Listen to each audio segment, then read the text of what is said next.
Coach Surjit गांगुलीच्या मार्गदर्शनाखाला राष्ट्रीय सर्तींत पेजाद कामगिरी करपी शोहन गांगुली, श्रृंगी बांदेकार आनी हेर भुरगीं पेड्यां ट्रेनिंग घेतात.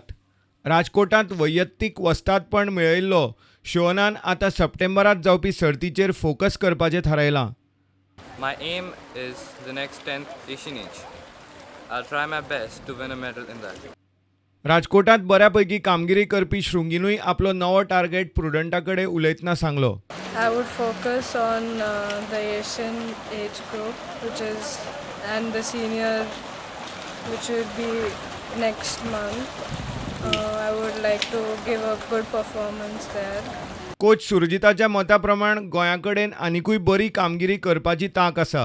अच्छा परफॉर्मेंस है. मैं और भी अच्छा ट्राई किया था अच्छा करने के लिए, बट 2-3 स्विमर अचानक उधर बीमार हो गया था, इसलिए परफॉर्मेंस अच्छा नहीं कर पाया. तो नेक्स्ट टाइम हम लोग और अच्छा परफॉर्मेंस करेंगे, गोवा का नाम रोशन करेंगे. और हमारा सबसे इम्पोर्टेंट बात है, हमारा ये जो मापसा का फूल है, इधर का जो लाइफ गार्ड है, इधर का जो इंचार्ज है, बहुत सपोर्टिव है, हम लोगों को बहुत सपोर्ट करता है.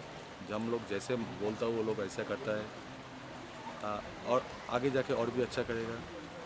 और सामने इंटरनेशनल एशियन एज चैम्पियनशिप है, जो श्रृंगी बांदेकर और सोहन गांगुली को चांस मिला है, वो बेंगलोर में है. 28 सितंबर टू 2 अक्टूबर बेंगलोर पूल में होगा. उम्मीद करते हैं उसमें अच्छा परफॉर्मेंस हम दिखा सकते हैं. प्रुडंटा खातीर श्यामसुंदर फडते.